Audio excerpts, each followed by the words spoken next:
Good evening, everybody. My name is Paul Riley. I'm the principal of Worthing and Haywards Heath College.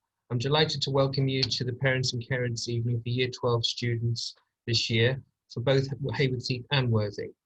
This event is part of a key aspect of the services we deliver to meet your needs as parents and carers for information, advice and guidance. As such, we will try to avoid jargon and provide clarity about the services and opportunities that your son or daughter will access. I'm joined here this evening by my colleagues Jenny Thompson, the Assistant Principal at Worthing College, and Ben Fryer, the Vice Principal at Haywards Heath. I'll also be handing over to Sharon, who's going to ably assist us with moving on the slides in terms of the presentation. Next slide, please, Sharon.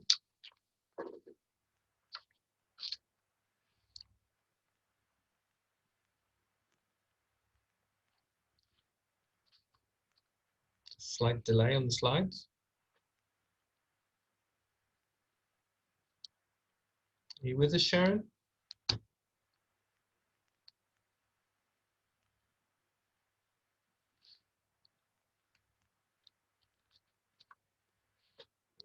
Apologies for the delay, folks, just a technical issue.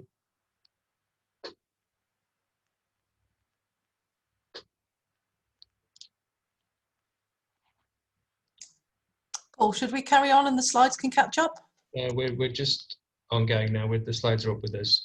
Okay, so I'm going to start with a little bit, if I may, about the college mission. It's a simple one: changing lives through learning. This is what we do day in, day out, with the delivery of outstanding teaching and learning and support service delivery. In doing so, we recognise we have a very important role in building life chances and opening up opportunities for the students we serve. Next slide, please, Sharon. In delivering our mission, we are guided on a daily basis by our core values. These values enable us to deliver services with the highest integrity and professional practice. As we deliver college communities across Worthing and Haywards Heath, like all the colleges in the Chichester College Group, that are true learning communities. Our core values, our learning is our #1 focus. Excellence in all that we do. Trust, respect, integrity, opportunities for all, and celebrating our vibrant and inclusive community. I'm now going to hand over to the next slide and introduce Ben Fryer, the Vice Principal here at Haywards Heath. Good evening all. Can I just start by saying it's been a genuine pleasure inviting students into the colleges at the start of this term at Worthing and for the very first time at Haywards Heath. The transition from school to college is always really important to get right for students, and I think more so than ever this year. The teachers at both sites have worked hard to make sure the support is there for them. But it's also an adjustment, I think, for parents and carers as they work with more independence and ownership over what they're doing. Some of you will have been waiting for the last 16 years to get rid of them, but for a lot it will be a big change. So it's why we have this meeting, and I wanted to start off by taking you through some of the things they've completed as part of their induction here at Worthing and Haywards Heath. Alongside studying their specific courses, all subjects have been working on a generic curriculum induction over the first 4 weeks, with each week having a specific focus, and you can see them on the slide there. So we had week 1, which was working together. So obviously socially distanced, team building, icebreakers, and essentially get to know activities, both for students in those new classrooms, but also getting to know their teachers as well. As we moved into week 2, it was a getting organised theme. So teachers went over specific expectations for each course, how to use Teams, Microsoft Teams or Moodle, whichever platform or whichever college they're using. And the biggie, how to organise their time outside of the lesson, their independent study time. And so they should be doing 6 hours for each 4-hour course they do. So if they did something like a double A-level equivalent, something like applied science, for example, they will be expected to do 12 hours. So in total, they should be doing at least 18 hours of independent study outside of the classroom. So when they're sat there telling you they've nothing to do, there's always something they can be doing. And please do direct them towards something we call either the ISP at Worthing, the Independent Study Pack, or the SSP, the Student Study Pack at Haywards Heath. They always have things to do, whether it be preparing for the lesson or consolidation after the lesson. Week 3 was about being effective, so activities to prepare students for their first assessment, which is in October, sort of coming up, showing them how they'll be assessed, supporting them with the skills they'll need for that assessment. Subjects will have a number of ongoing assessments throughout the year, but there's 2 main ones for this half term: is the Getting Ready For pack, which I'll talk about in a minute, and their initial assessment, which will happen over the next few weeks. And it's different for every subject, the date for that. Week 4, which is the week we're in now, is Getting Work Ready. So this is part of our careers week, which spans this week, and they're doing activities in their specific subject areas, looking at life so after their courses, if you like, developing some of the soft skills that we'll need in the future, but also from an aspirational point of view, what's out there and what they need to do to get there. As I said, we're currently in week 4, and the teachers are working with our Progression Plus team here at Haywards Heath and at Worthing to start this process with them. We found that getting into the right habits, and you can see it on the slide there, mindset, and supporting them with these skills early on is absolutely key to a student's success on their courses. It's something we'll continue to prioritise right the way through their time here with us. Next slide, please, Sharon. As part of that transition that I mentioned earlier was the Getting Ready For packs, and we sent these out to students in sort of March, April actually, and teachers took these in as their first bit of work within the first couple of weeks. They gave students a taste of what to expect in that subject, but more importantly, it meant that students get immediate feedback about their work, so teachers can work with them before the October assessment on areas for development and also things they did really well. They were also designed to be fun and bring their minds back to learning and focus, having been out of education for so long. And next slide, please, Sharon. Ben, just before you go into the next slide, can I just ask our audience to just be aware that the Q&A section is open for Q&A to be collated as we go through the presentation. So if you're hearing something in any of the slides, folks, please do pop a question down and we'll have a Q&A session at the end of the presentation. Thanks very much, Ben. Absolutely, thanks, Paul. So here, this is part of that transition, and as some of you remember from our open events outside the classroom, we have something called the Skills for Successful Study Programme. This is an online study programme that students can dip into whenever they want, and that their teachers will signpost to them at the relevant times. It's packed with loads of really useful skills that are going to be useful for them in all their programs and moving forward. The 3 elements, as you can see on the slide there, are skills for effective learning, something we're doing a lot of at the moment, building confidence and resilience, and then effective revision and exam performance. They allow students to work through the material in a variety of different ways, so they can watch, listen, read, do activities, and they can access through our internet sites. It's something we come back to all the time through the year, and it's something that underpins what we're doing in the classroom.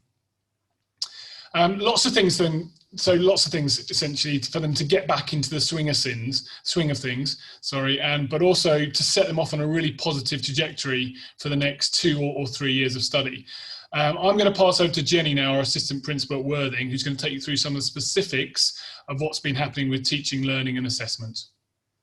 Hi, good evening. I'm absolutely delighted to welcome you all to the Worthing College and Haywards Heath Virtual Parents Evening. It's really strange times. It's our first one for our Parents Evening, and I really do warmly welcome you. I'm sure you know, but I'm just always delighted to brag about this, that we are one of only 2 colleges in England to achieve the top Ofsted grades. And we are super proud of this, and I hope that you feel that as you come to college in these extraordinary times, our aim is to provide all of our students with the best possible education and training, and we hope that your students are starting to get that experience. As you know, your son and daughter at college may be experiencing different modes of classroom study, and it largely depends upon the numbers of students in the register. So where numbers are too large, they will be engaging in a 50-50 learning experience, which means half of their lessons will be face-to-face with their teacher at college, and the other half they will log into a live lesson from home. And Haywards Heath, the majority of their students will be at college, with only 2, 3 or 4 exceptions. Our aim is to also help students, as Ben has said, to develop excellent habits and positive mindsets at college. And it's really important that we get them on the path to this positive mindset really early doors. In the first few weeks, we've been working on vision. So the teachers have been asking the students, what do you want to achieve? How do you want to get there? What have you been focusing on? And we've also worked really hard with them during the first 3 weeks to develop effective systems and structures. So making sure they've got files, making sure they know where to upload onto the OneDrive, making sure that they label it correctly. Because we know, and research tells us, that successful students know what they want and how to achieve it. And also successful students really start to organise themselves really efficiently from the very beginning. Next slide, please, Sharon.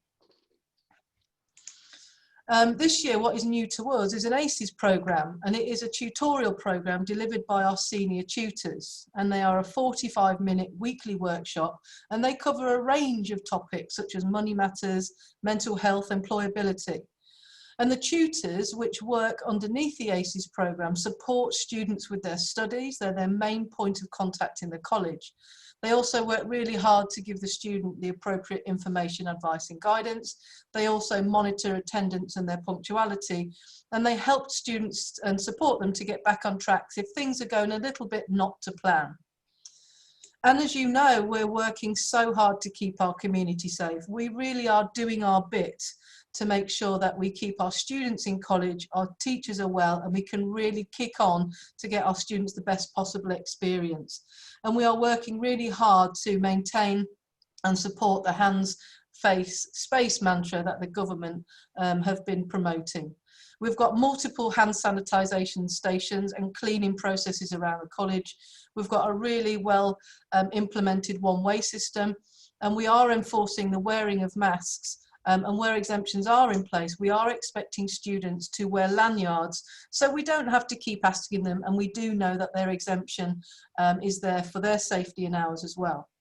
So therefore, it is really important for you to understand that we have got a really fabulously safe environment, and we want our students to attend all of their lessons, and we're particularly focusing on the ones that are in college.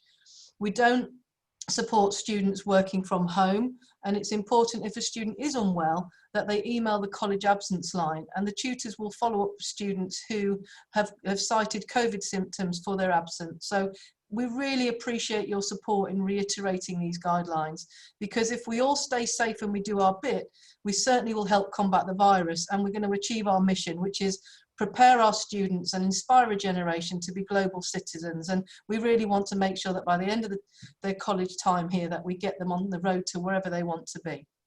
So the final slide from me, Sharon, please. My next slide is just telling you about what we give our students. What's the extra bits? So what's our enrichment programme? Well, we have a programme called CUP, and that is a programme that focuses on student development, and that works all the way through until January.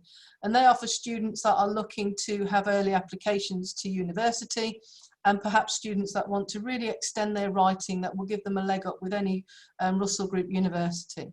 We have an extended project qualification, and this programme asks students to investigate a topic of their choice, so it's really exciting. We have the most amazing titles and things that they investigate. This begins in the summer of their year 12. So if your student, your son or daughter really wants to get stuck into something that's really exciting, perhaps left field, something that's not necessarily involved in our curriculum, then look out for EPQ, because it gives them UCAS points and the academic skills and interview skills. We've also got Aspire programs at college. We've also got Progression Plus, which is a central service in the college that helps students and have opportunities to promote apprenticeships, higher education, careers advice and guidance. And we also have a really, really fantastic UCAS support for early applicants for Oxbridge Medicine and Dentistry, and for students that are considering going to university. As you know, we are in extraordinary times, and we have got, unfortunately, we're holding in abeyance our extracurricular activities, football, the gym, trips, and we're going to review them after Christmas. So watch this space, because we're really excited to try and get these back on stream again. That's the end of my presentation, so I'm going to pass you over to my colleague Paul, and it's really fantastic talking to you, and I really do hope we can see each other face to face soon. Okay, thank you, Jenny. So the college, as Jenny has alluded to, the college is very mindful that during the COVID-19 pandemic, it's very unusual times, and we really are mindful that the pressure on young people has been heightened, and many have struggled with mental health and personal resilience issues. Prior to enrolment, Year 12 students, as we know, have missed out on nearly 6 months of learning and engagement with their peers.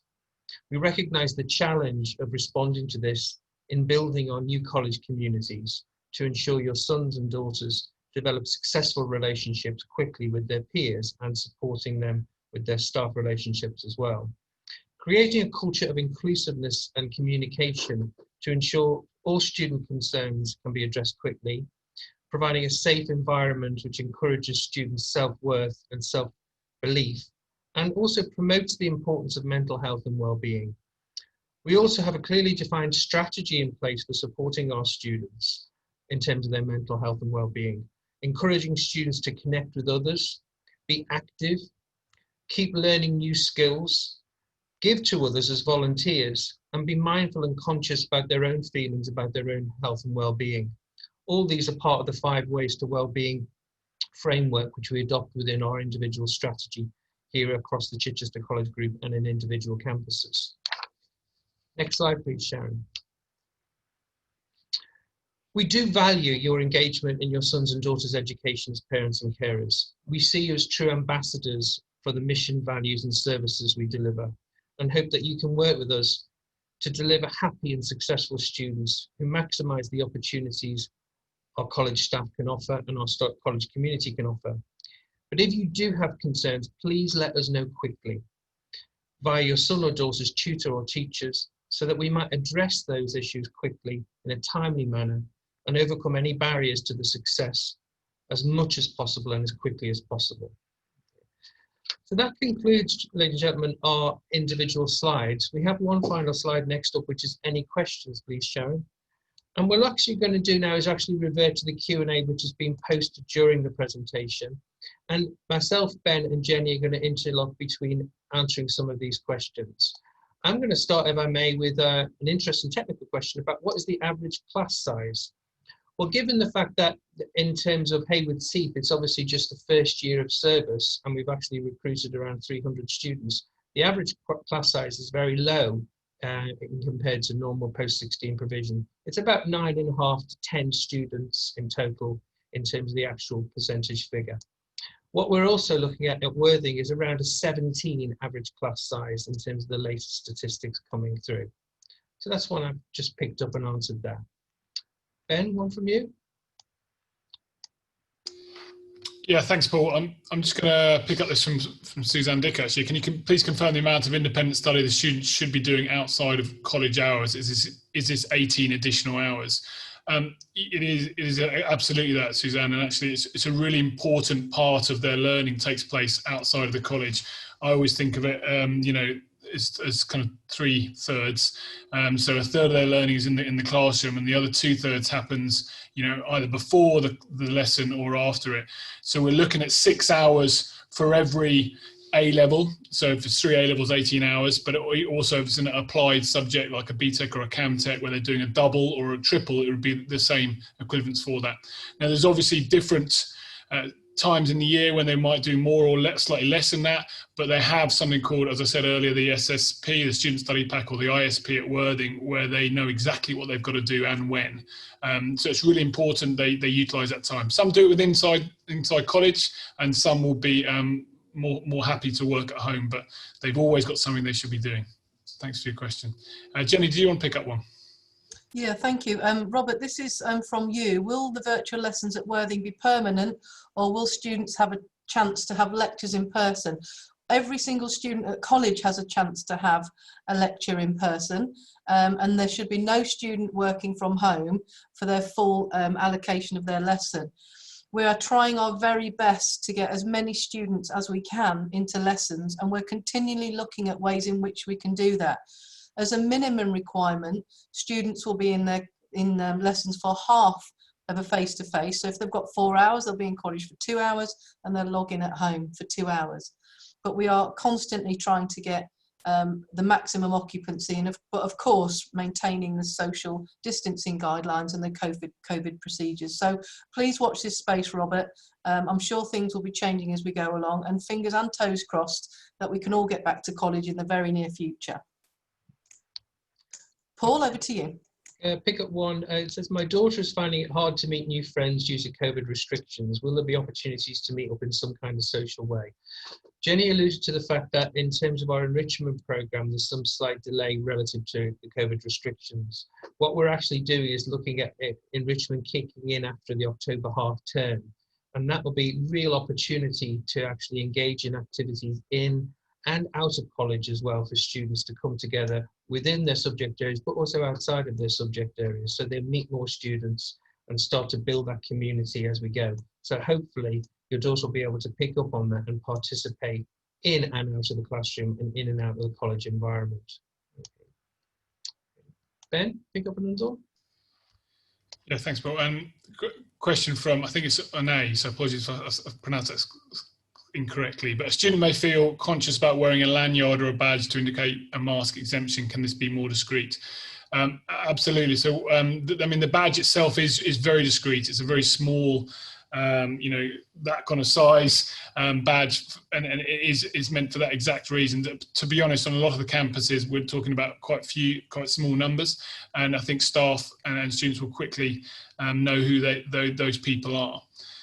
Hopefully that answers your question, but I know it needs to be as discreet as possible while also indicating that actually they don't need to wear a face covering. Hopefully that is the case. Will students have opportunity to practice sitting exams as they missed out this year? Again, absolutely. We run 11 assessments throughout the year, four of which are kind of what we call our main assessments, Worthing and Hayward Heath. They have practice, what we call little practice tests that run all the way through the year, and in terms of a formative assessment, so they get to practice some of those skills, whether it be exam technique or structuring longer answers. They also have those kind of set bigger tests, initial assessment in October, a bigger test, again, exam in January, and one in June as a kind of progression route. That they have those before they sit any of the real, whether A-level exams or their applied extended certificates exams. Jenny, do you want to pick up? Okay, just a really quick one because my colleague Emma's going to start straight after me. It's just about, I think it was a question from Teresa, how many students will we have in the class with the COVID restrictions? It depends on class size. It's an exact science in a sense that if we have enough space, we will have more chairs. We work with our estates team to ensure that's in place. So it depends, Teresa. I know that's probably not the answer you want, but it is an exact science, and we're working to ensure we can maintain social distancing for staff and students.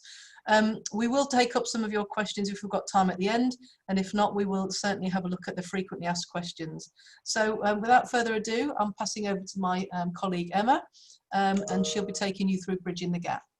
Thank you, Jenny. Good evening, everyone, and a warm welcome to this part of the evening. My focus is bridging the gap, so that transition between school and college. I'm Head of Learning here at Worthing College, and my subject areas are STEM, English, Sport, Computer Science and IT. So those are the areas that I manage as Head of Learning. If we can have the next slide, please, Sharon. Thank you. Let's start with the challenges of moving from school to college. So the timetable initially will be structured very differently to what students are used to, even more so this year as we deal with COVID restrictions and the changes this has brought to our mode of delivery. Students will not have that morning contact with tutors that they're used to at school. There are no bells signalling the beginnings and ends of lessons, and this leads to an increased expectation in terms of their independence. Some students do struggle with this initially, but we are all here to support that transition and make sure that they get the best out of their time here with us. Having a gap in studying this year, obviously with no formal exams, there will be a noticeable shift for some students in terms of the level of challenge, and they'll be building their resilience as they go through the year, not expecting to get everything right the first time, but seeing that as a learning opportunity. There will also be an expectation for ongoing revision across the year rather than in the run-up to a final exams, and Ben's already mentioned that we have 11 assessment points across the year. So next slide please, Sharon. Following extensive research by our professional learning coach, and this has already been referred to earlier, we've adopted some of the practices of the VESPA model, which students were introduced to in their induction sessions. The research focuses on the idea of a dashboard as being something that is seen every day on a subliminal level. So if you think about when you're driving to work every day, the dashboard's always there, even though you might not consciously register it all the time. And if students have an image that's linked to their own personal motivation that they see every day, so it might be stuck on their bedroom wall, for example, it's more likely to have an impact on them. And if they have an end goal in mind, it helps to keep reminding themselves of this if they're grappling with new concepts and when the level of challenge might feel too hard for them. And this motivation will obviously differ for different students. So it might be a specific university that they're aiming to go to. It might be that vision of the graduation that they've got in mind at the end of their studies, and focusing on a sporting model or a particular profession that they want to go to. All of those help to motivate them and sort of help them through those tougher times. Next slide, please, Sharon. So once students have their motivation, this will help support them through their independent study. And in the words of Oakes and Griffin, this underpins the success of any student. As an example, Ben's already alluded to this, we would expect an A-level student to spend 6 hours on each of their independent study packs every week. And that will obviously vary in terms of applied general courses depending on the size of the course and distribution of examined units. But this is, in our experience, is what the most successful students do, and this is what we want for all of our students. We want them to be successful, so we're supporting them in that process. Next slide, please. I mentioned at the beginning that there was an expectation for ongoing revision as all students have 11 assessments across the year. Because revision is not an end of year activity, students need to develop the right habits from the outset, and these have been built into the ISP tasks themselves, and I'm going to go through some of those with you this evening. Next slide, please. These are some of the myths, the common myths surrounding revision, but research shows that these are not effective revision methods. So rereading notes, for example, textbooks, it only works if that leads on to something else, such as a retrieval practice or a test afterwards. And the amount of time that students spend on these types of activities does not necessarily result in the information being understood or retained. So they might tell you that these things are true, but they're really not, and they're not backed up by research. The next slide, please, Sharon. Thank you. So having discussed what doesn't work in terms of those myths, I'm just going to take you through some research that has proven to be effective. So the next slide, please. Retrieval references the way you access knowledge, and it can be done through quick tests, or it might be a lengthier exam question. And retrieval tasks are directly referred to in ISPs, so students will know when they're doing this kind of activity. The graph shows here how retrieval spaced over time has more impact on the retention of that knowledge. So by returning to information the next day, you'll retain the same amount that you did the first time you studied it. But if you spend more time between, so space out that retrieval over a long period, it enables students to retain more. And it's really as they are on that point of forgetting something that they need to return to it, as this produces connections in the brain and helps them to retain that information. Next slide, please. Interleave retrieval is all about mixing it up and mixing topics so that students are not focusing all of their revision time on one topic. And it also helps to produce those connections to help the information stick in their heads. Next slide, please. And this is an example of what interleaved retrieval might look like. So the top row is probably a more familiar method of revision where they're taking one topic at a time. But the bottom row shows how you might space them out and interleave them so topics can be mixed up. And it challenges the brain and prompts it to make stronger connections. And that's especially important when students are studying topics from earlier in the course, especially when they get into the second year and they're revising first year topics. So it's a really important way of spacing out that revision. Next slide, please. These are just some examples of resources that students can produce that will help them in that retrieval practice. So something they can memorise and learn and then try and pick up on later. These are just some examples, but as long as they're being used to test knowledge, they will be effective. And if we can go on to the next slide, I'll just show you a slightly more detailed example. And again, as long as they're using that to revise from and to test themselves, it will be really effective. Next slide, please.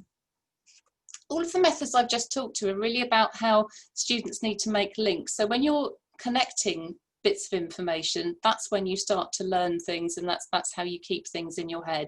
So we all learn by making links, and that's what that graphic shows there. Next slide, please. This quote links directly back to what Ben said, something about the themes of study in the first 4 weeks. So the second week of study was where we encouraged students to get themselves organised in terms of their course materials and their approaches to study as well. And that a big part of that is note taking, which I'll just show you some examples on the next slide, please, Sharon. Thank you. This is the Cornell method of note taking. So we've already shared this with students. The page is divided up as it's shown in the diagram. You've got the date and the topic title at the top, and the bulk of the page is for the notes that they'll be making either in a lesson or as part of a revision session. The large margin on the left is where students can pick out keywords from their notes and start highlighting them, and again starting to make those connections. The bottom section is for a summary, which does serve as an instant retrieval exercise, and I've used these in my own teaching, and they are really, really invaluable when it comes to revision. Next slide, please. As I mentioned at the beginning, students need to be aware that making mistakes is part of the learning process. It is okay. It doesn't mean that they can't do something. The table on the next slide, if we can just go to that, Sharon, just shows some of the typical mistakes that students make, and they're sort of categorised as active, a slip up and a blackout. I'm not going to read through all that for you, but you can see the information there. But there are ways that you can address those mistakes and things that student can do to overcome those and actually learn from that mistake more effectively. And that helps them to build that resilience I mentioned earlier and turn those setbacks into successes. Next slide, please, Sharon. So having talked through some of the methods in terms of revision, let's look at how they can be used. This is a revision clock that we've shared with our students, and it tells you how to divide up an hour's time in terms of revision. So the first 15 minutes, students should spend sort of planning their focus, maybe going through some notes and checking them, or actually producing a resource such as a mind map that they can start to revise from. The bulk of the time, that 30 minutes, should be spent testing, so that retrieval practice, going through things and seeing if they can remember things. So that could be just recalling a mind map, or it could be an exam question. And it's really important to try and do those things in exam conditions. So you could help, you could set the timer for them, give them some quiet space so they can actually practice, learn, and learn what it's like to do it in exam conditions. It's particularly important this year, I think. And then the 15 minutes at the end should be spent marking, going over the work, checking it, redrafting it if you need to pick up on anything, and then you can plan what revision you're going to do next time. And the next slide, please. This refers to the Pomodoro technique. There is an app that you can download. You've got all the steps on the screen. Again, I'm not going to read through those for you, but it works on a similar process in terms of dividing up that revision time. It is only called the Pomodoro technique because the person that devised it used a tomato timer, and that's where the name comes from, in case you were wondering. Next slide, please. So I've got some top revision tips. It doesn't just focus on revision. I've got the eat and sleep well, because I think that's really important in terms of student well-being, for them to look after themselves and not be pushing themselves too hard.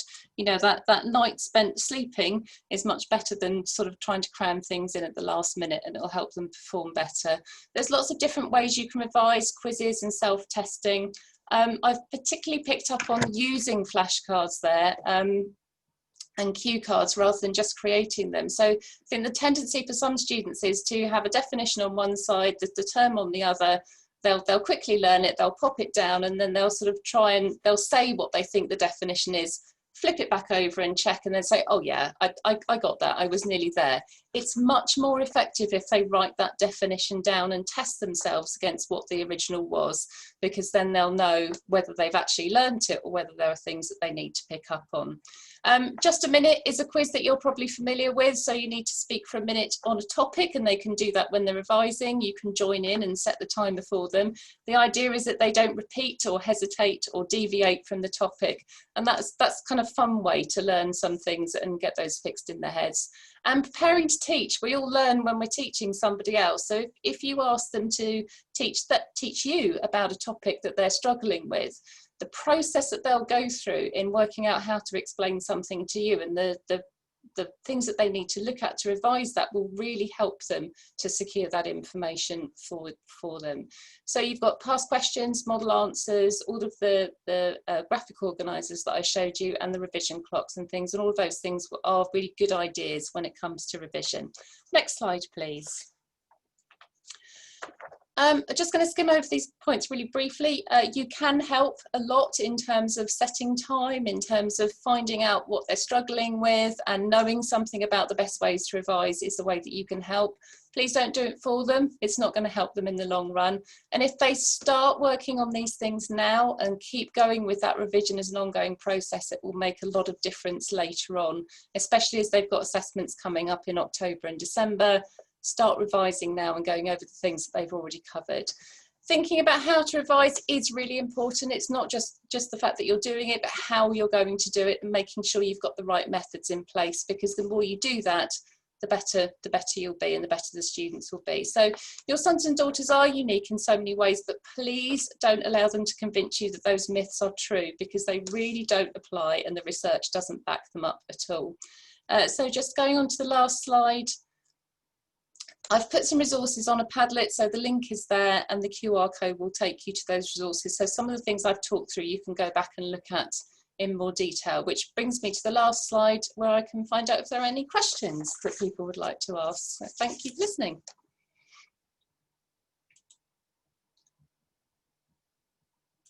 Just going to scroll down. So Emma, there seems to be lots of questions coming in, and I think we can just revert to the whole session if we can, to have a look at some of the questions. I'm going to start off with a question from Serena about ACES. Is it mandatory or optional? So the ACES program is a mandatory element of our provision in terms of the study programs. So all students have to attend the ACES session each week.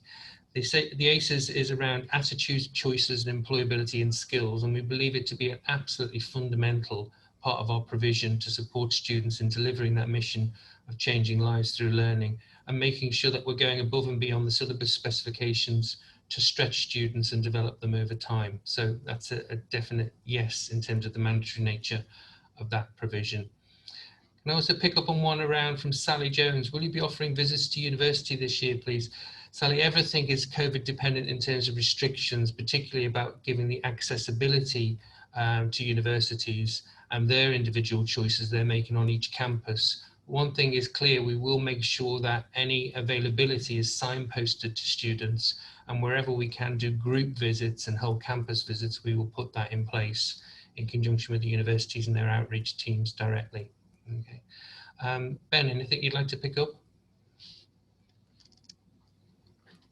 Yeah, thanks, Paul. Just scrolling down the list here. I thought it was an interesting question from Ian Burke regards to given schools operating at full capacity with class sizes, why are the colleges insisting on half and half when the class sizes are smaller?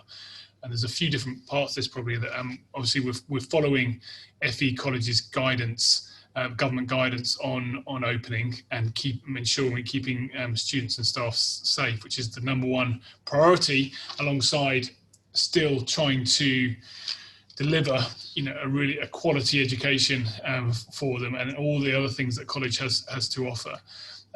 Schools are largely, my understanding, operating in kind of year group bubbles that they move around together, and obviously at a college that's a bit more difficult because you have the variety of course programs that students do and the mixture across the A-levels. They're all sitting in one A-level group and they move to another A-level group.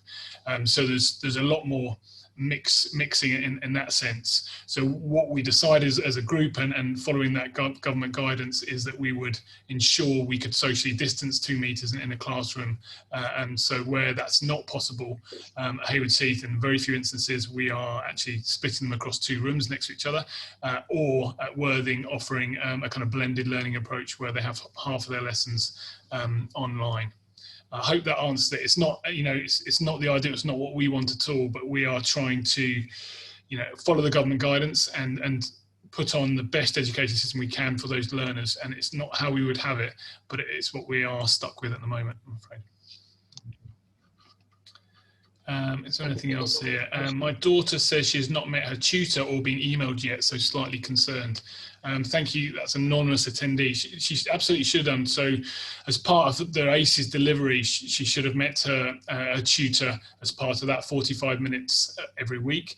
And they also have 4 one-to-ones throughout the year, which they may have had that already. They may have been booked in. It may still yet to be booked in, but they should have absolutely met their tutor as part of the ACES program. So I would ask your daughter to pick that up with someone, whether it's Hayward Heath or Worthing, I'm not sure, and they can point them in the right direction to make sure that they get an opportunity to meet their tutor. It's a really important part of their studies here.